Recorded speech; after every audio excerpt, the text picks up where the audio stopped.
Okay, so I hope that everyone can see the presentation that I am giving. If there's an issue with the audio or the video, please put your hand up or put something in the chat so that I can see it or interrupt me. And so this presentation that I'm giving is on unlocking the most out of Creo Parametric. I'll be talking about a bunch of different things that you can turn on to extend the functionality that you have in the software. And so, a little about me. Yes, about 5 years ago, I started a YouTube channel called Creo Parametric, and we're over 900 videos now. So, hopefully, you can use that as a resource to help you. I've also written a few different books on Creo Parametric. And for about 13 years, I was an instructor for then Pro Engineer, which later became Windchill or Wildfire, and Creo Parametric, and also Windchill and MathCAD. Then, after I left the PTC area, I was an engineer at Amazon on Prime Air.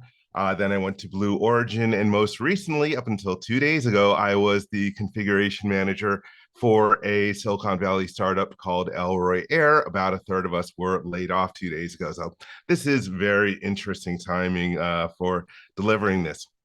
So in this session, I'm going to cover five main areas. First off, some hidden functionality that you can find within Creo Parametric by turning on some configuration options, the various light modules that are available to you, how you can use some different libraries. Then I'm going to talk about design intent. And those are going to be a couple of topics that require additional licenses, but I strongly recommend that you consider investing in them just because they add so much to the software. And we'll give about 10 minutes of questions and answers at the end. So I will endeavor to wrap this up by my presentation by 45 minutes after the hour. So with that, I just want to mention a few different configuration options. And if you go to my website, creowindchill.com, I have a Dropbox. There is a copy of this presentation there, along with a bunch of other different presentations and even some models and MathCAD worksheets and such. And so there are a few configuration options that I recommend that you have turned on just because it enables different functionality. So for example, there are the anatomic features, and you can see them listed over on the right. These are a bunch of old Pro Engineer 1990s era features, but they have some use to them. Along with the obsoleted features, there are a few things that you can do with those features that you can't do otherwise. And so these are good things to have in your back pocket, just in case you get stuck at some point and you're like, hey, I need this really particular functionality. Maybe you're going to find it in one of these features. Another one enables something called auto builds, which is a utility that helps you convert imported drawings, 2D drawings into 3D Creo parametric parts with parametric features that you can modify. Similarly, there's something called the feature recognition tool that was added way back around Wildfire 4, which does something similar to auto builds, except it does it for 3D imported geometry, allows you to convert those into parametric features. Also, there's an option that'll enable the advanced framework extension so that you can turn on the framework tab in assembly mode. And also there is an option for obsoleted modes. And just to mention some of the different anatomic features, I've got them listed here and also a description of them. And the reason why a lot of these were turned off in the software is that you can do them using other different methods. So for example, they have the neck and the slot, which are basically just cuts that you can do with either a revolve or an extrude. But there are some interesting things, like I'll show an example of the lip feature, which I actually use every once in a while. In terms of the obsoleted features, you can see the list here on this slide. And one that's interesting is the end-sided patch, which I will show in the demonstration. If you ever need to create a surface from a bunch of different boundaries. You can do that now in ISDX, but not everyone has a license of ISDX. And so for that reason, you might want to take advantage of the N-sided patch. Another one that is useful to have is the general blend feature. You can see the rest of the features on this slide. Once you enable these features from the configuration option, they don't appear in the interface by default. You can use the search bar in the upper right-hand corner in order to find the features and execute the features, but you might want to add them to the interface yourself. And so you could customize the interface by going to File Options, and then you can either create your own custom tab, or you can use the common tab that was added a few versions ago. And as you see in the image that I have up at the top here, when you throw them into the interface, there's just a generic icon, but you might want to change the display of the icon just so that they don't all just look the same. I mentioned that there is a config option for turning on some obsoleted modes. Over on the left, if you go to File New, this is what you are going to see today if you're using, say, Creo 8, Creo 9, Creo 10, because they turned off some different modes in the software. And if you enable the obsoleted modes, you'll get back the ability to create reports, diagrams, and markups, which again are pretty specialized use cases, but might come in handy. Also, in addition to these different types, if you go to the assembly type, there's an additional subtype that's turned on called verify, which is used for coordinate measuring machines. Now let me talk about some of the different light modules that you have available to you. And so these were introduced in Wildfire 4.0, and they enable functionality in every single license of the software, even if you have the base license. And one of the things that was added was Mannequin, which is the ability to put human models into your assemblies in order to examine ergonomic aspects. There is also NC Lite, which is the expert machinist file type, and that allows you to configure different toolpaths for your mills and other different machines that you have in your shop. And also there is Creo Simulate Lite, which allows you to perform structural analyses on parts and assemblies that have up to 100 surfaces. Now, let me mention some of the libraries that you have access to. So first off, if you go to the load point, wherever you have Creo Parametric installed on your computer, there is a common files folder, and inside of there, there's a text folder, and then there's an SMT folder. And inside of there, they have a couple folders of punch forms and die forms to get you started. Now, there are two different configuration options that you need to set in order to point to these libraries. Those config options are not turned on or set to these locations by default. So there's a good chance you're not even aware that you have access to these forms that were already made for you. One thing I recommend, rather than having the config options point directly to the folder in the load point, I recommend copying them to some other location, because that folder path can change if you, say, update your software to a newer build code. So it's just more convenient if you have those folders in a different location. Another library that you can have access to is the Mannequin Human Factors library. So I mentioned that Mannequin Lite is available in every single seat of the software, but you only get one generic human model in there. It's a male, is like 50th percentile male figure, which really is just not that much. But starting in Creo Parametric 9.0, there is a human factors library that you can download from the same location where you download the software in if you want to install Creo Parametric. So when you download the file, it's going to have a folder with a bunch of other different folders in there. And there are 3 different configuration options that you want to set to the folders within the extracted zip file. And that is the library path, the postures path, and the comforts paths folders. And before we go into the demonstration, I do want to touch on design intent. It's a very passionate subject of mine. I've written a book on the topic.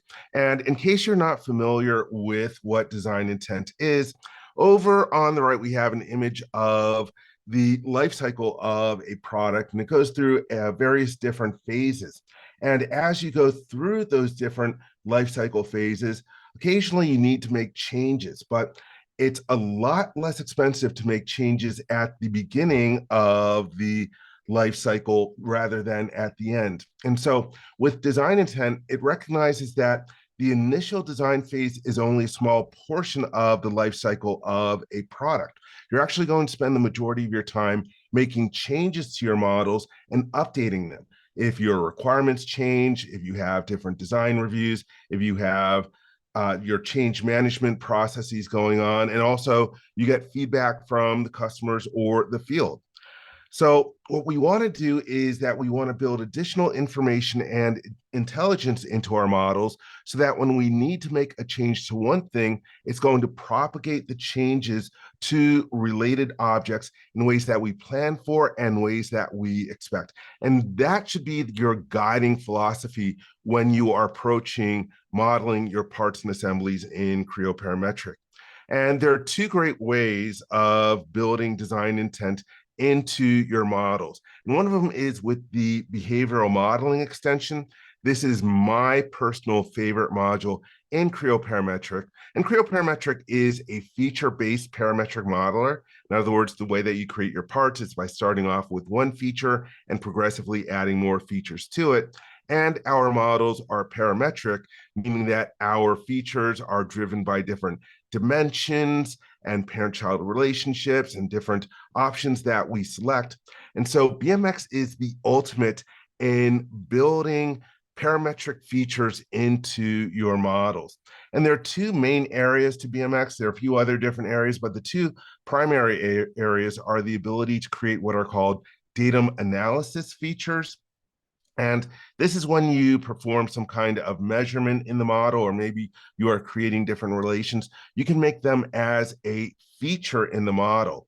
And when you create your different measurements as a datum analysis feature, those datum analysis features will contain parameters and can create other datum features like datum axes, datum points, datum coordinate systems, and so on. So the datum analysis feature takes a measurement and creates it as a feature in the model, but then you can create either a feasibility or an optimization study. And what this does is it allows you to specify a design constraint. You can take one of those parameters that were generated in a datum analysis feature, and you can specify what value you want that parameter to have. Then you're going to specify your design variables, which are different dimensions that you are going to allow to change within a given range. And the feasibility study will change those different design variables within the limits that you specify in order to achieve your design constraint. And the difference between a feasibility study and an optimization study is that an optimization study also contains a goal, which is some parameter from a datum analysis feature that you want to maximize or minimize. And one of the most common ones in that case is often mass. And another piece of functionality that I think is way underused in Creo Parametric are something called notebooks. If you were using Creo Parametric 1.0 or earlier, those used to be called layouts. And they're part of the advanced assembly extension. So you can't use this without having that additional license. And a notebook looks a lot like a drawing, but its use in top-down design are for controlling dimensions amongst multiple different parts. Now, you could use assembly level relations for that, but the downside to assembly level relations is that the assembly needs to be in session in order for that relation to be effective. If you just have a part open, it's unaware of the assembly level relation. And so the way that you use a notebook is that you create different parameters and dimensions and relations inside of the notebook. And then you're going to declare your part or assembly to the notebook. You can even declare a notebook to a notebook, so you could have a hierarchy of notebooks. And whenever you retrieve a part or assembly that's declared to the notebook, it's automatically going to retrieve the notebook as well. So that's when the big difference is with assembly level features, or excuse me, assembly level relations, because assembly level relations need to have the assembly in session. The notebook is automatically going to be in session. And there's one other use of notebooks. Deborah was talking about how her company doesn't allow the use of family tables. That's very common. I know that, for example, TriStar recommends that you don't use family tables either. So that's very common, because family tables can have an impact on your data management processes in your PDM or PLM systems. And so one nice thing about notebooks is that you can create these things called parameter sets, which drive different features in parts using the notebook. And that way you can have different, essentially, configurations of a model that you can activate through the notebook rather than using a family table. Okay, and before we go to questions and answers, I am going to demonstrate some of this functionality for you. And so the first thing that I want to take a look at is where you can get to these different configuration options that I mentioned in the slides. If you go to File and then Options and Options, well, this will open up. Wait for it. It'll open up the options dialog box, and down here is the configuration editor. Most likely your company has already set up some different options for you, but some of the ones that I mentioned in the slides were enabling the advanced framework extension. There's allowing the anatomic features. Let me scroll down a little bit. There is the ability to enable the obsolete modes and the obsoleted features. And so you can set those different options. Make sure that you save your config.profile in the correct location in order to have it retrieved automatically when you launch the software. And so here we have these different options that are set. By enabling the obsoleted features or the anatomic features, well, they're not going to be in the interface by default. You're going to have to turn them on. And so to do that, you can go to the Customize and then Ribbon. And over on the side here, we have the Common tab, which will appear in all different modes of Creo Parametric. You can put the commands there, or you could end up creating your own new tab or group that you want to use.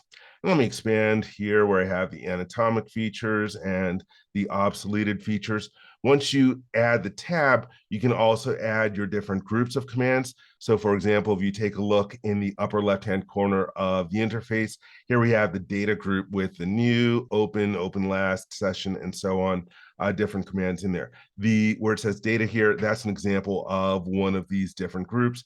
And then you can search through all the different commands in order to find those anatomic features and then put them into the interface.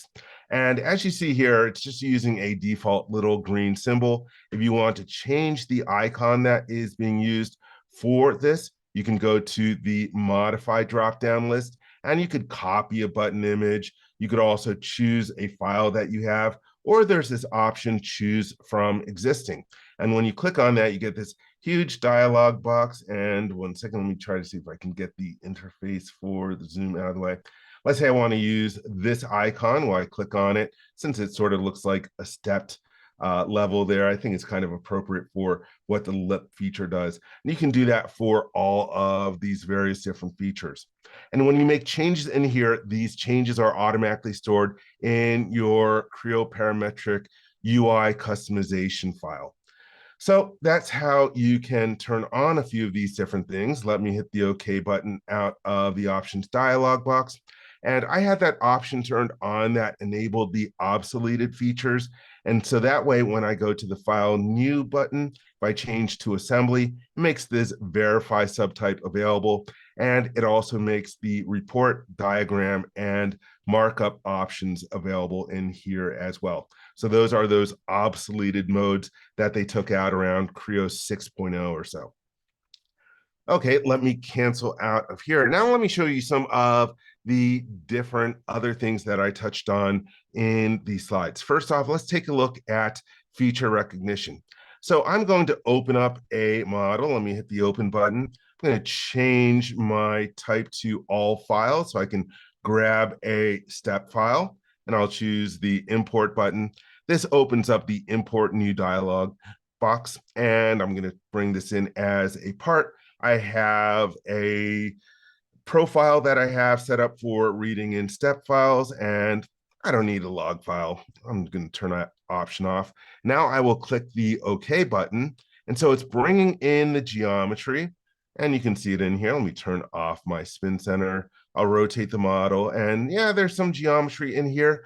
But if you take a look at the model tree, all we have is an import feature. This is sort of just like a dumb solid. But let's say I want to make some changes to it. Well, you do have flexible modeling, and this flexible modeling is good, but it doesn't turn this into parametric features. The flexible modeling tab allows you to take the existing geometry and modify it without regard to the history of the different features that were used to make this, but I don't have features in here. So instead, if I go to the Get Data dropdown menu, here we have feature recognition, and you have 6 different options. You can look for extrudes, holes, fillets, they call it fillets here instead of rounds, chamfers. They have this option here, slots, like the old obsoleted slot feature, and also you can look for patterns. So one thing that you want to think about when you're converting these different features, you might want to use an approach where you take out some of the finishing features first, like a round. So for example, we take the model, I'm going to spin it around over here and just look at it from a slightly different angle. Let me go to that Get Data Overflow again, and I'm going to search for fillets. And in the upper right-hand corner, you have a select dialog box, and it's prompting me in the message area to please select a surface or edge to detect fillet features. So I'm going to pick this surface here, and then you can click the OK button, or middle mouse button is the same thing as OK. And this ended up creating 3 different round features, but it first put in a remove feature in order to take out the geometry from the imported step file. And sometimes what you might want to do is take the insert here bar and move it up. So right now I have the round suppressed, and that'll enable me or help me when I'm trying to create some of the other different extrudes. So now I'll go to feature recognition. Hey, let's search for an extrude. And I'm going to pick that same surface and hit the middle mouse button. And you can see how it removes the geometry and then puts it back in. And now I have 4 different extrude features that were in here. Like I mentioned, these are parametric features. So for example, I can go to edit definition, and you can see the depth option that was used. It's got an internal sketch, so I can go to the edit button and make any changes that I want to that sketch. So let me hit the check mark out of there and hit the check mark in order to get out of there as well. And now that I've brought in the extrudes, hey, maybe I want to grab the insert here arrow and drag it down. Caused a problem in here. So sometimes when you're putting the features in, you might have to go to edit definition in order to make some changes. Let me pick the reference that should have been used for that. I didn't get the whole thing. Notice that there was a spline in the sketch. So I'm going to control select the 2 different edges and then hit the check mark out of here. And this other round, well, that was the second portion in there. Since I put them in one feature, I can get rid of that other round that was generated. Let me show you some of the other different functions that you have. If I rotate the model around, there's some different holes in here. Hey, let's put those as features in the model. Let me search hole. I'll pick this surface, hit the middle mouse button, and it takes the holes out and then puts them back in as features. Let's take a look at the top surface of the model. You can see a bunch of different holes on that top surface. Let me get data, and then I will search for patterns and then pick this surface. And there it takes out all those different holes. If we take a look at the pattern, we can expand it and we can see the different features that are located in there. And in this particular situation, it ended up creating a table pattern since we have the holes basically going around the surface there. Let me cancel out that one. And the last one to show you in this particular portion. Hey, we've got some chamfers over on the bottom side. Let's go to feature recognition and we can search for chamfers, and I'll pick this surface and I can hit the middle mouse button, and there we have the chamfer put in. Hey, there's another little chamfer down there. Let's do the same thing. Let's search for chamfers. I'll pick this surface, and it takes out the imported geometry and puts back in a parametric feature. So that is a nice little utility. Speaking of the obsoleted features, one second, sometimes the interface for Zoom gets in the way. Let me pull off of my screen. So the next thing that we'll take a look at is a couple of one of the obsoleted features. And let me go to the open button to retrieve another file. Let me grab an assembly here. And so got this assembly. Let me turn off the display of my annotations. I'm going to go to a style state that I have set up, just so that it makes the top surface transparent.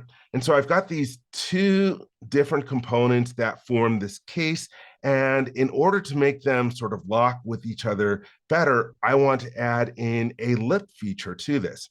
And so I'm going to do the top of the case first, just to make it easier for me. I'm going to hide the bottom of the case, and then let me activate the component so that way I'm adding features to this particular part.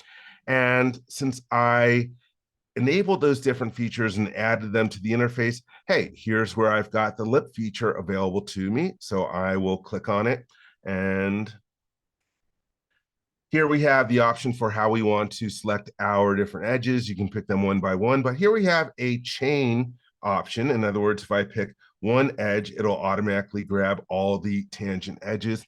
Since this is an obsoleted feature, it's using the old menu manager interface, if anyone used Pro Engineer 2001 or earlier. And I'm just using the middle mouse button in order to complete the selection. And then at this point, you want to pay attention to the message area. Now it prompts me to select a surface that I want to offset. So I'm going to query select to this flat surface. And now it's prompting me in the little information window to specify the depth that I want to offset this. And based on this model, I'm going to use a value of 6 millimeters. Then it asks me for the distance from the edge where I want to draft the surface for the lip. And I'll also use a value of 6. And then it's prompting me to select a drafting reference plane. So when you create a draft feature, you need to specify a reference plane that is used to measure the angle. And here we have the choices of selecting a plane or that old make datum command that people who used the software ages ago probably are familiar with for creating a datum plane on the fly. But anyhow, I'm going to use the same surface that I offset. Let's use a value of 30 degrees and punch it in there. And now the lip feature is created so you can see what geometry was added to the surface over there. Basically, it is an angled surface going around the reference. Let me bring back the display of the bottom part, and I'll hide the top part. And then let's activate the bottom part for making the same changes to it. And I'm going to do the same thing, except I'm going to change one dimensional value. Let's go to the lip command, and I'll choose chain and pick the same inside edge. Let me middle mouse button a couple times. Ask me for the surface to be offset. I'll use this surface. But this time, instead of using a positive value, I'm going to enter in a negative value so that the two parts will mate together. Let me use my -6. And then the offset distance from the edge, well, I'm going to use 6 just like before. And the surface for the draft reference, I'll use that same surface and let's enter in a value of 30 degrees. And now we've got the inside of the lip on the other model. Let me activate the top level assembly. Let's bring back our visibility of the top part. And let me throw in a section. Oh, I could have done that from the model tab. Let me throw in a cross section on the X face and let's show a hatch pattern. And let me change the color of the surface there just to show you the interface that we have between the two parts with the lip so that they match up with one another. So again, it's just a nice little outdated feature that I find useful. Another one that I found useful from the obsoleted features, let me open up a part that I can create an end-sided surface. So here I have a part, it's a bunch of surfaces, and I've got a gap in the middle, but I can't use a fill surface in order to close this off. And since I have 5 different edges that I want to put in here, I can't use a boundary blend either. Well, so this is where the end-sided surface can come in handy. I will go to the Common tab once more. And here I have my group of obsoleted features. And here is the conic surface and end-sided patch. If you've never used a conic surface, that's another good one to have. It was very useful, especially when you were trying to create a fillet with a conical shape before they added the conic option to the round feature. But anyhow, it opens up the menu manager, and there are actually 4 different kinds of features that you can create from within here. I'm going to choose the end-sided surface and then click done. And it opens up the old model dialog box from Pro Engineer 2001 and earlier. And it's prompting me to select my boundary curves. And I'm going to select one, hold down the control key and select the others going around in here. And then I can use the middle mouse button a few times to get out of the menus. You also have the ability to specify the boundary conditions. Unlike the previews that you had instantly starting Wildfire 1.0, you would have to manually hit the preview button if you want to see what it looks like. But I'm just going to hit the OK button in order to create it. And so now I've got that nice little surface in there that fills in my gap. For the next one now, let's take a look at some of one of the different light modules that you have. I'm going to open up a part. And so let's say I want to analyze this part for structural integrity. Well, first thing I'm going to do is we usually clean up the model. We might suppress some different features that won't contribute to the results. But another reason why I want to suppress this is I want to make sure that I'm below 100 total features in the model that I want to analyze. And so now I will go to the applications menu. And here we have simulate. Now put me into Creo Simulate. Now I have a couple other simulate licenses, so it didn't put me immediately into simulate light mode. If you go to the model setup button, this is where you can enable the simulate light option if it doesn't put you in there immediately. So now I will click the OK button. And this opens up something called a process guide, which walks you through how to do a structural analysis. If you have a license of Creo Simulate, you can set up your own process guides if you want to set up a standard practice for your coworkers to follow for different analyses. But here it's telling me, welcome to Creo Simulate, blah, blah, blah, blah. What you can do is you can just click the next button in order to go through the various different steps. And it tells me you must assign a material to the model. Yeah, you need properties like density and Young's modulus and Poisson's ratio in order to perform the analysis. And there is a hyperlink in here. By clicking on the hyperlink, it'll go right to the command that you need to use. I'll use the More button. Back in Creo 7.0 with the implementation of multi-body modeling, there is a default material that is added to everything. I'll go to the old legacy materials and let me go to the steel and I'm going to add it to the model and I'm going to select it for use. So that's what I'm going to use for this particular model. There's now a check mark seeing as I have defined the material. So I can click on the next button and it tells me that I need to have constraints. Okay, let's click on the link. And here it opens up a constraint manager dialog box, and you can do your fixed constraints. You can also do a planar constraint, pinned constraint, and ball constraint if you are analyzing an assembly or you want to simulate those kinds of connections. So I'm going to do a displacement constraint, and it opens up the dialog box, and I will use the control key to select the two different surfaces that I want to use.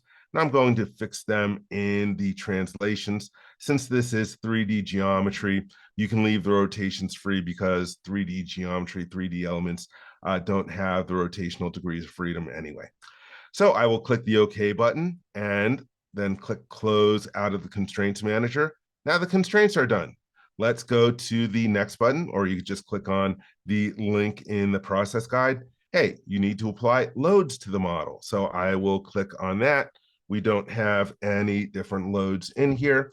So we can create force loads. We can also do pressure loads, and we can do gravity loads. So let me put in a force load. I will apply it to this surface, and relative to the world coordinate system, I want it pulling up, and let's have it pull to the right as well. So let's choose for direction, vector, and magnitudes. Let's do 0.5 vector, and then let's do a 1 vector for the y direction. And let me change to pounds force. Let's put in 200 pounds in there, and then click the OK button and close that. And then when I click next, you have to run the analysis. I'll click on the run button and let this go for a few seconds. And it's still running. In the bottom left, it's telling me that the design study has started.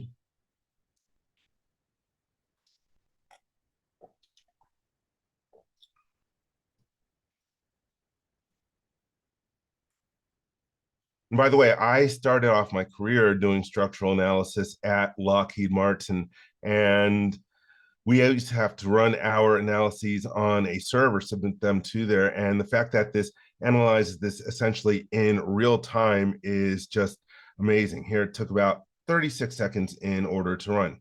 So now I can go to next and view the results. And when I click on results, it's automatically going to generate results for me in 3 different windows. One of them is the animated stress, another one is the displacement, and then we have one for the maximum principal stresses. But you can edit these different results windows or create your own results windows that you are interested in. So again, just something that you might want to use. All right, let me exit out of there. And before we jump into the demonstration, let me try to get through a couple other ones really quickly.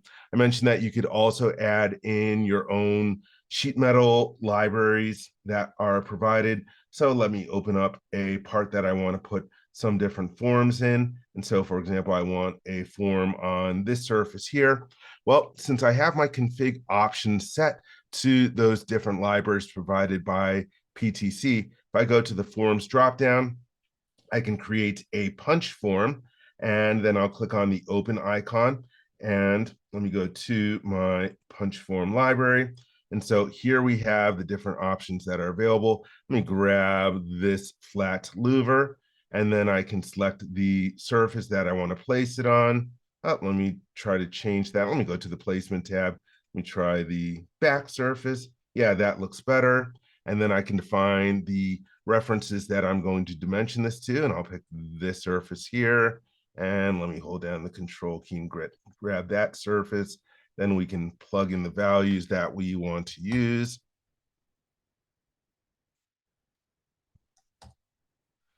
And we can add a rotation about the first axis. Let me spin that 90 degrees.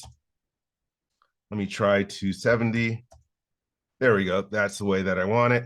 I will hit the middle mouse button, and there we have a louver added to the model.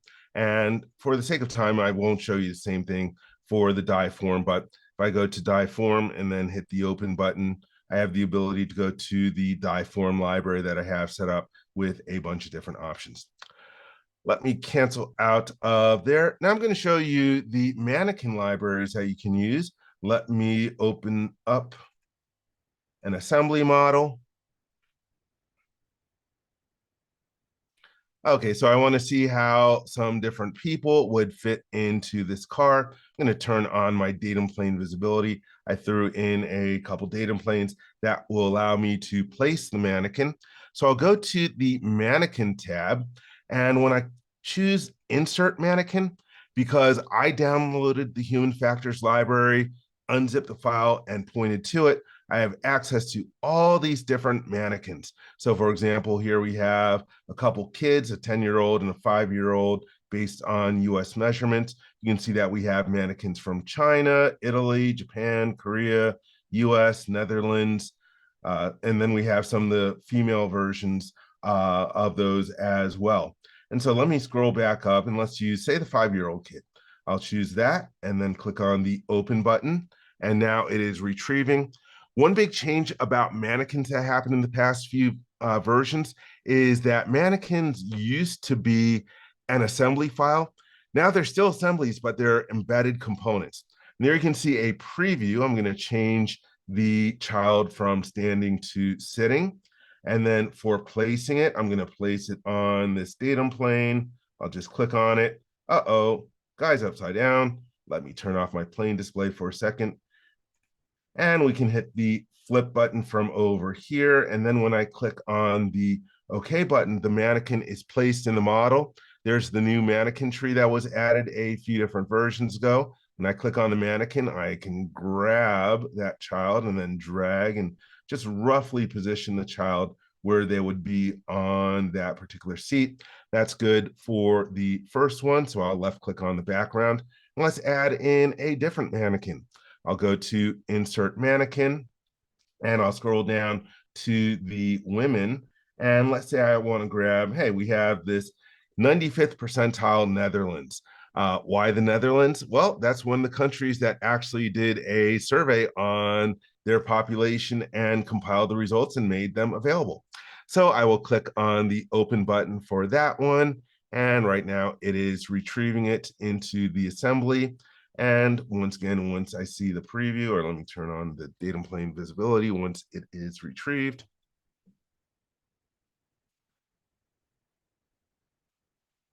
And I'll make her sitting. And I'll select the plane that I want to place her on. Flip it, click the OK button. And turn off my datum plane display to unclutter the screen. And then I can click on the mannequin and use the 3D dragger in order to position her more on the seat that she should be in. Now I can see a little bit more about how these different models would end up fitting into my assembly. And so that way you could use it for ergonomics. There are advanced ergonomics licenses that you can purchase as well.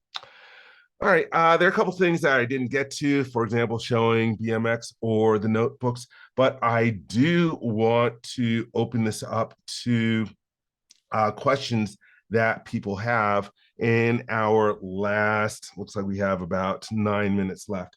So with that, if anyone wants to ask anything, please feel free to do so. Hey Dave, how's it going? Good, Big how about you?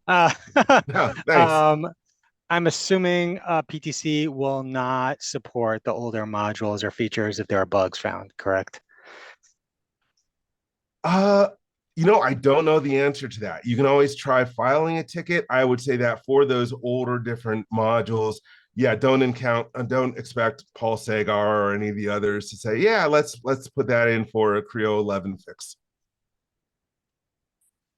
And then the next question was regarding libraries for punches and dies.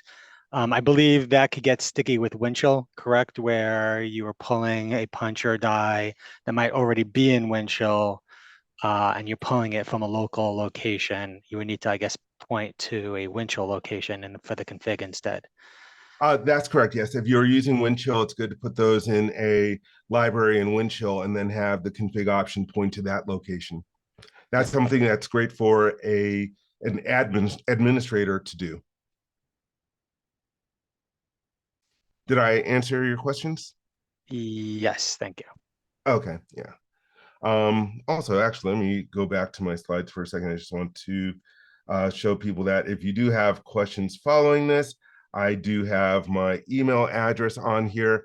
I've also got the website, and you can go to the Dropbox there to grab this presentation and any other different things that I have made available on there. Any other questions that people have? I have a question. Sure. Previously, you could configure your rebuilds to stop on a failure, and then you could fix that failure before moving through the rest of your models. Like if you had 600 features and feature 17 fails, you really don't want to sit through a whole rebuild to go back and get it. They've stopped supporting that. Is there any way to retrieve that functionality? Yes. Yes, you can enable resolve mode. Yeah, it used to be called resolve mode, where uh, you had to fix a failure before moving on, and people hated that. You had to fix a failure before you could check something into Windchill, and it was just like really terrible for people. So I'm going to type in a resolve and hit the find button. I forget what the option is now, but there is an option. It might be hidden in the software, but there is an option to re-enable resolve mode so that you have to fix things. If you send me an email, I can look it up. I can't find it at the moment in there, but yeah, you can re-enable resolve mode for failures. Well, I did have that option selected, but I believe it was at version 7, they stopped allowing that to work. Okay. I was not aware of that. There are ways of turning on deprecated options. So you might want to look at that. I can even try a find real quick to see if it's, if I search on the word deprecated. Yeah, it's like allow deprecated config, which sometimes works for some of these different things that were turned off in earlier versions. But yeah, in that case, if they did get rid of that config option in Creo 7, yeah, you might also want to open a ticket with tech support. I thought you could still get to it. I actually did contact tech support, and they basically said, how did they say? There was a way to do it, but it was not. You had to put in some sort of official request, and they almost made it sound like you had to pay for the privilege. It was really kind of strange, and so we didn't No, pursue it any further. it's just that you have to ask for a code, so you have to be on support, and then you put that code in your config. It's really weird how I don't know if you've ever had to do it. But you have Yeah, to enable it, get the code, and then put the code in your config or something strange like that. So okay, I asked for the code, and then they gave me some double talk. So, has anyone on here received that code or seen how that works? I would say in that case, if they won't give you the code, just escalate the ticket. Once you start telling them, I'm going to escalate, they'll be like, okay, okay. And they'll make you happy.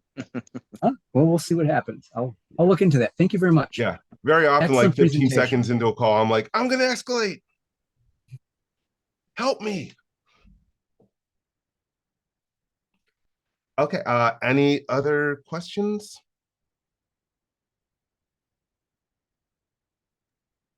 Brian, I'm just wondering, is that something that the PTCUs or tech committees could use as a, something to look into? are you talking, Deb, for the depreciated code? Well, Yeah, I was just what you guys were just talking about, yeah. Or no? well, yeah, I mean, it's there's a knowledge. I was trying to find the knowledge base article for it too. There's a knowledge Okay. base article out there for it, but Okay. you know, So, when you're trying to find something fast, you usually can't. So there you go. yeah. So I've got 12:52, so maybe like 3 minutes. Does anybody else have a quick question? Otherwise, go ahead and ask, interrupt me, but otherwise, Dave, thank you so much. This was incredible. And probably the best presentation we've had in our 3.5 years of doing these virtual lunch and learns. And good luck and best wishes on your job search.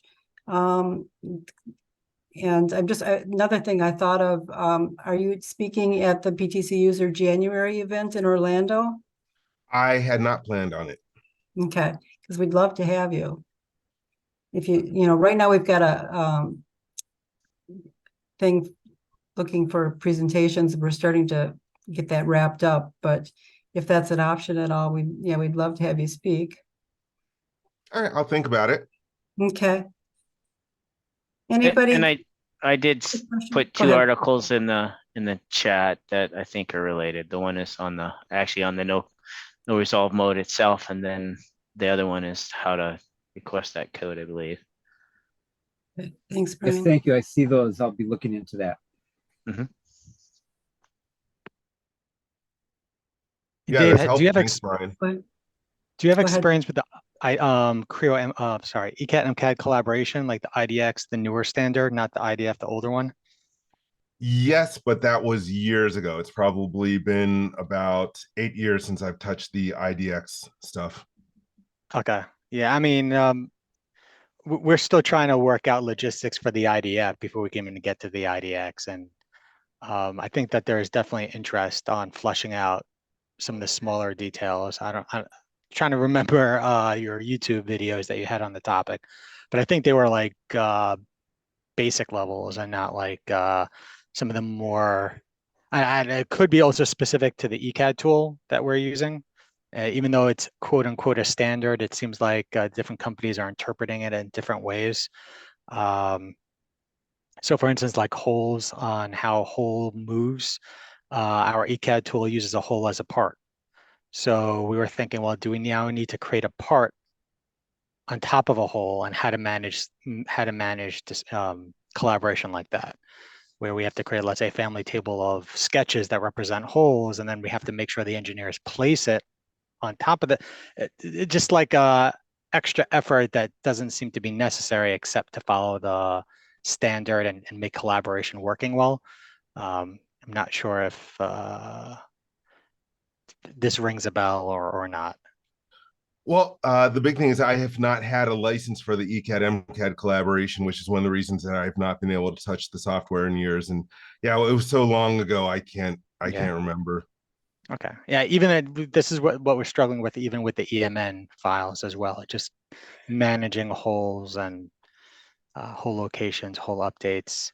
And then patterns is also a huge thing that PTC acknowledges, that they'll completely break patterns for collaboration and mess up children references. And then they're like, yeah, that's it. They're like, Okay. we're gonna keep it in the future, but if something moves like 0.00002 and is part of a pattern, they'll blow everything away and it becomes a pain. So there's a lot of benefit to ECAD and MCAD collaboration, especially for companies that love, design a lot of electronics. I'm just trying to find good references that have already gone through the headaches and the smaller details that we're trying to struggle with right now. Right. Yeah, we did some of that at Amazon Lab 126, but I left there in 2014. And so it's just, I've just been in aerospace since then. So I haven't been doing any of that. Yeah. Okay. Thank you. Okay, so it looks like we've run out of time. Thanks again, Dave. Really, really appreciate it. So if everything goes okay with the recording, we'll post it on our YouTube, and also, like I said, the LinkedIn and Facebook groups might take 1, 2, 3 days. But thanks again. Thank you. It was a lot of fun. Good, good. Thanks, everybody. Thank you.